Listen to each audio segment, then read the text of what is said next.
What if I told you that the most successful predator in history never had a natural weapon? No claws strong enough to tear through bone. No fangs designed to kill in a single bite. No speed that could outrun the fastest prey. And no armor to survive a direct attack. By every rule written in nature, it should not have survived. And yet, it didn't just survive. It spread across every continent. It outlasted ice ages. It outlived predators stronger, faster, and more lethal than itself. It didn't win once. It kept winning, again and again. To understand how that is even possible, you have to remove everything you think you know about survival. Because in the natural world, survival is simple. The cheetah survives through speed. The crocodile survives through patience. The wolf survives through coordination. The eagle survives through vision. Every predator is built like a finished solution. A biological answer to a very specific problem. But then there is one species that never stayed a finished solution. It kept changing the question. Imagine a time long before cities. Before tools. Before language was even fully formed. A landscape of endless uncertainty. Open land stretching so far that the horizon feels like a boundary of the world itself. And in that world, every creature has one rule. Do not enter a fight you cannot physically win. But one species slowly begins to break that rule. Not because it is stronger. Not because it is faster. But because it begins to do something no other predator can do. It begins to imagine outcomes that do not yet exist. At first, it is small. A stone picked up not as a tool, but as an extension of intent. A branch used not to climb, but to strike farther than the arm allows. A fire not only to survive the night, but to control the movement of other living things. Still, nothing here looks like a weapon in the traditional sense. Because nature builds weapons into bodies. But this species builds weapons outside the body. And that changes everything. Because now survival is no longer limited by biology. It is limited only by imagination. In the same environment where a lion depends on muscle. And a wolf depends on teeth. This species begins to depend on something invisible. Thought. And thought does not fatigue like muscle. It does not break like bone. It does not expire like instinct. But here is where it becomes unsettling. Because early humans did not always win through direct confrontation. They learned something far more effective. They learned distance. Not running faster. Not fighting harder. But changing the conditions of the fight itself. A prey animal that is stronger than you is still vulnerable if it cannot predict where danger comes from. A predator that is faster than you is still limited if it must follow visible paths.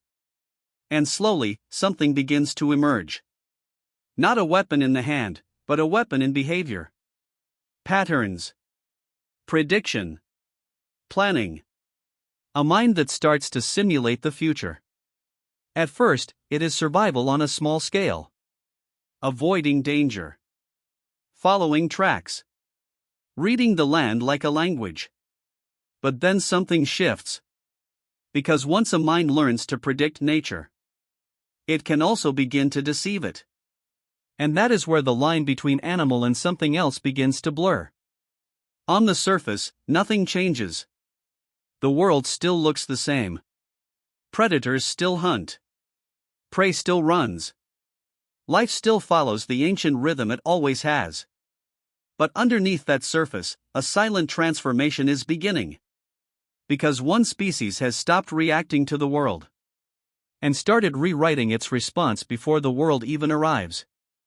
And in nature, nothing is more dangerous than a creature that is no longer bound to reaction. Because reaction means you are always one step behind reality. But prediction means you can move before reality even begins. And once the threshold is crossed, the question is no longer whether this species can survive. The question becomes something far more disturbing. What happens when survival is no longer a challenge? And what happens to every other form of life when one predator stops playing by the rules that every other predator is forced to obey? At this point in history, nothing has truly been answered yet. But something irreversible has already begun. And the next stage of this story is where survival stops being physical and starts becoming strategic. At some point, survival stops looking like survival. It starts looking like strategy. Because the moment a species no longer depends on what its body can do, and instead depends on what its mind can imagine, the rules of nature begin to weaken. Not suddenly, not loudly, but slowly and permanently. The first signs were not impressive. A sharpened stone, a controlled flame, a hidden pit covered with leaves. On their own, none of these look like evolution. They look like shortcuts. But that is the misunderstanding. Because every other predator evolves by changing the body. Stronger jaws, faster legs, better camouflage. This species did something else entirely. It stopped upgrading the body and started outsourcing survival to the environment itself. A rock becomes a weapon. Fire becomes a shield. Terrain becomes a trap. And time itself becomes part of the strategy. This is where something unusual happens. Predators in nature always face a limit. A lion cannot become stronger in a single lifetime. A wolf cannot suddenly learn a new hunting method it was not born with. A crocodile cannot adapt to land and water at the same time. But humans did not remain fixed to a single method. They switched methods. When speed failed, they used endurance. When strength failed, they used distance. When distance failed, they used coordination. When coordination failed, they used prediction.